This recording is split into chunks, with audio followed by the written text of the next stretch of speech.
ផងមាន Flash News សូមស្វាគមន៍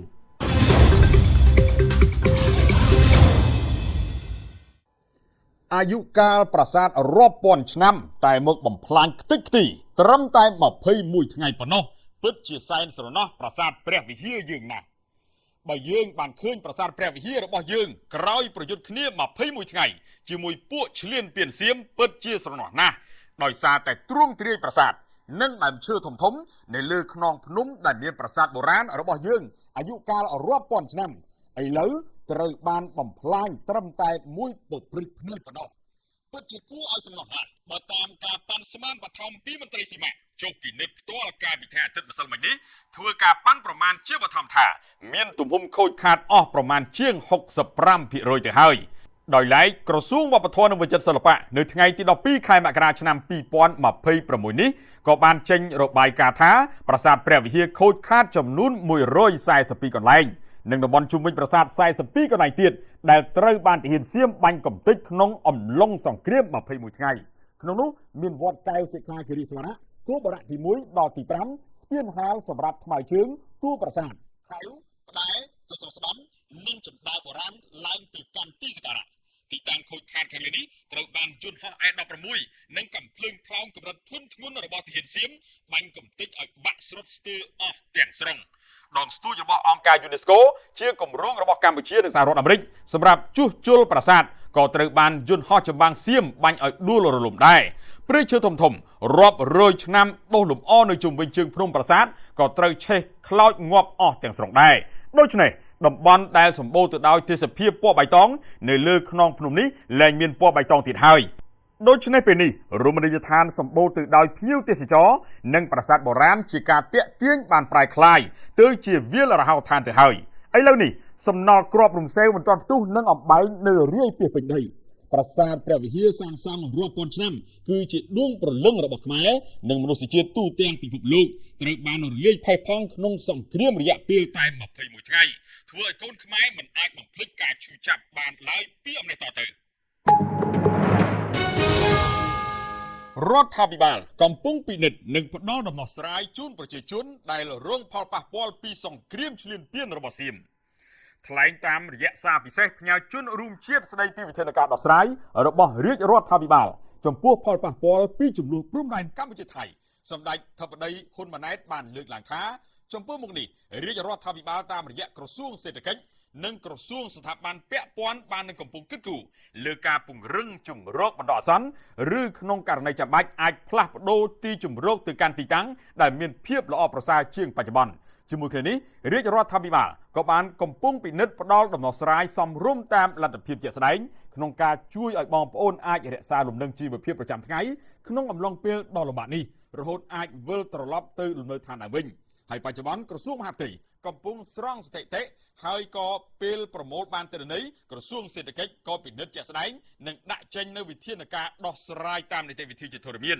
និងការចាំបាច់ជាក់ស្ដែងនៅពេលឆាប់ខាងមុខនេះសម្ដេចធិបតីបញ្ជាក់ថាដំណោះស្រាយនេះមិនរងចាំដល់ការស្រង់ស្ថិតិរួចរាល់នោះទេគឺគណៈកម្មការអន្តរក្រសួងកំពុងរៀបចំយ៉ាងសកម្មនៅកិច្ចប្រជុំនិងពិភាក្សាលើជម្រើសនានាដើម្បីរកដំណោះស្រាយសមស្របជាក់ស្ដែងឲ្យបានឆាប់រហ័សប្រជានេសាទខ្មែរ4រូបដែលយោធាសៀមចាប់កាលពីថ្ងៃមុនត្រូវបានដោះលែងតែទូកមិនទាន់ប្រគល់ឲ្យវិញទេក្រោយយោធាសៀមរំលោភដែនសមត្ថកិច្ចចូលមកតាមទឹកកម្ពុជាចាប់ខ្លួនឯកសារចំនួន4រូបកាលពីថ្ងៃទី6ខែមករាកន្លងទៅឥឡូវនេះពួកគាត់ត្រូវបានដោះលែងឲ្យវិលត្រឡប់មកស្រុកកំណើតវិញហើយក្រោមការយកចិត្តទុកដាក់ពីជំនួយជាបានប្រតិបត្តិការបានសម្រេចសម្រួលជាមួយប្រទេសថៃហើយប្រតាមកាយនៅពីលោកហាក់លេងអភិបាលរងខេត្តកោះកុងនៅថ្ងៃទី11ខែមករាម្សិលមិញពួកគេត្រូវបានបញ្ជូនត្រឡប់មកវិញតាមច្រកព្រំដែនអន្តរជាតិចាំយាមនាវេលាម៉ោង3រសៀលនៅថ្ងៃទី11ខែមករាម្សិលមិញគូរវិថាកងទ័ពថៃបានចាប់ទូកនេសាទប្រជាពលរដ្ឋខ្មែរពីគ្រឿងដែលមានពលរដ្ឋខ្មែរចំនួន4នាក់កំពុងនេសាទនៅក្បែរកោះយ៉ស្ថិតនៅក្នុងភូមិសាស្ត្រខេត្តកោះកុងលើផ្ទៃដីព្រំដែនសមុទ្រកម្ពុជាថៃសម្រាប់ចម្លើយនៃការទូកដែននិងព្រំខាងខេត្តដណ្តើមហើយលោកជួយចាប់ខ្លួននៅខាងចូលខេត្តកោះកុងទៅតាមការប្រកាសសង្គមជាតិថៃដែលជាការតលេងសម្រាប់តែឡើយ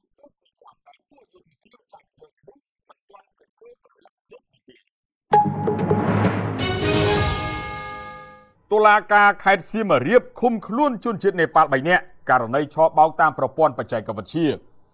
បរិសុជនជាតិនេប៉ាល់ចំនួន3នាក់ត្រូវបានសាលាដំបងខេត្តសៀមរាបសម្រេចឃុំខ្លួនបណ្ដោះអាសន្នពីបទឆបោកតាមប្រព័ន្ធបច្ចេកវិទ្យាមានស្ថានទម្ងន់ទោសជាក្រុមមានការចាត់តាំងជនសង្ស័យទាំង3នាក់ដែលរួមមានឈ្មោះគូរ៉ាំងប៊ីនណាយ៉ាតាមរកសេននិងឈ្មោះសាប់ផូកូតាម៉ូហាន់ត្រូវបានសមត្ថកិច្ចរកឃើញថាបានបន្លំខ្លួនជាក្រុមហ៊ុនផ្ដល់ប្រាក់កម្ចីប្រើប្រាស់ទីតាំងក្នុងបូរីដព្រីមៀក្នុងភូមិគ្រោះសង្កាត់ស្វាយដង្គមក្រុងនិងខេត្តសៀមរាបដើម្បីប្រព្រឹត្តបទល្មើសឆបោកតាមប្រព័ន្ធបច្ចេកវិទ្យាមានគោលដៅទៅកាន់ប្រទេសផ្សេងៗចាប់ពីអំឡុងខែតុលាឆ្នាំ2025ដល់ថ្ងៃទី7ខែមករាឆ្នាំ2026យោងតាមរបាយការណ៍របស់លេខាធិការដ្ឋានគណៈកម្មការចំពោះកិច្ចប្រយុទ្ធប្រឆាំងការឆបោកតាមប្រព័ន្ធបច្ចេកវិទ្យាបង្ហាញថាចាប់ពីថ្ងៃទី1ដល់ថ្ងៃទី10ខែមករាឆ្នាំ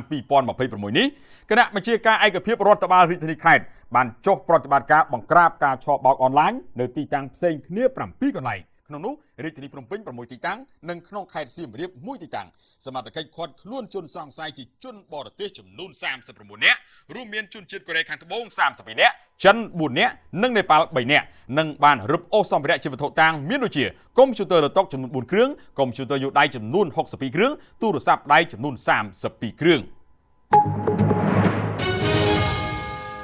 ចាប់ពីដើមសប្តាហ៍ក្រោយតទៅអាជ្ញាធររាជធានីភ្នំពេញមិនអនុញ្ញាតឲ្យអាជីវករលក់ដូរនៅលើចិញ្ចើមផ្លូវជុំវិញផ្សារដើមគោទៀតទេរដ្ឋបាលរាជធានីភ្នំពេញបានប្រកាសថាចាប់ពីថ្ងៃទី18ខែមករាតទៅមិនមានការអនុញ្ញាតឲ្យអាជីវករណាបន្តធ្វើសកម្មភាពលក់ដូរឥតសណ្ដាប់ធ្នាប់រំលោភចិញ្ចើមផ្លូវនិងទ្រូងផ្លូវសាធារណៈនៅតំបន់ជុំវិញផ្សារដើមគោព្រមទាំងតំបន់ពាក់ព័ន្ធជុំវិញនោះទៀតទេតាមសេចក្តីជូនដំណឹងការហាមឃាត់មិនឲ្យលក់ដូរនោះគឺធ្វើនៅតំបន់ជុំវិញផ្សារដើមគោចាស់ស្ថិតនៅមហាវិថីមូនីរ៉េតមហាវិថីម៉ៅសេតុងនិងជុំវិញផ្សារទាំងមូលដើម្បីបញ្ជៀសការកកស្ទះចរាចរណ៍កាត់បន្ថយនៅឧបទ្ទវហេតុផ្សេងៗរួមទាំងលើកកម្ពស់សោភ័ណភាពទីប្រជុំជនជាមួយគ្នានេះរដ្ឋបាលរាជធានីភ្នំពេញបានអំពាវនាវឲ្យអាជីវករទាំងអស់ដែលធ្លាប់លក់ដូរជុំវិញផ្សារដើមគោត្រូវប្តូរទៅប្រកបអាជីវកម្មនៅផ្សារបោះដុំលក់បន្លែផ្លែឈើផ្សារដើមគោថ្មីវិញដោយរដ្ឋនឹងអនុគ្រោះថ្លៃឈ្នួលតូបរយៈពេល2ឆ្នាំដំបូងដោយពុំមានប្រាក់កក់ពុំគិតថ្លៃទឹកភ្លើងរយៈពេល6ខែដំបូងសូមអរគុណចំពោះការគាំទ្រហងមាសព័ត៌មាន Flash News